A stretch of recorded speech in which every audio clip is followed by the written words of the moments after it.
No organization, individual or institution can afford to ignore millennials. Not only are they the largest generational cohort in history, but they are a generation who will very shortly be more than 50% of the working population, and they possess 35 to 45% of discretionary spending power.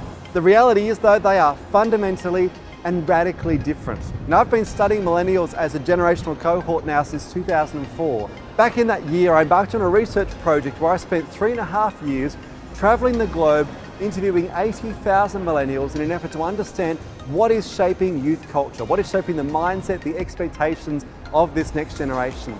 And in this keynote presentation, Decoding the Millennial Mindset, my goal is to help you get inside the heads of this group, see what the world looks like from their perspective. The first thing I look to do is debunk or demystify some of the most common myths and misconceptions many people believe about millennials. But building on that understanding, I look at some of the positives. What are some of the great things this generation bring into the mix, regardless of whether you're looking to engage them as consumers or as a workforce? They're a generation who brings some great stuff with them. They are adaptable, they're flexible, they're tech savvy, they're natural networkers, they are brutally honest in some really helpful ways, and they're a generation who are values driven. In fact, 92% of millennials believe that a business's success should be gauged in ways that are not necessarily tied to their profits. This is a generation who want to buy from and work for organizations whose values match their own. But despite the positives and the opportunities, there are some challenges too, some significant challenges. This is a generation who can often seem a little bit impatient.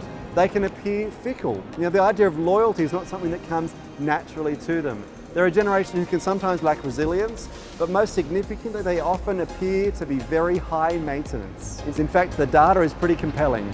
Recent research asked millennials how often they wanted praise from their boss. 60% said once a day would be great, 35% said 2 to 3 times a day would be even better. And so managing and leading this group is a very different challenge to what it was with previous generations. Regardless of whether you're looking to engage this group as a consumer base or as a workforce, how do you bridge the gap?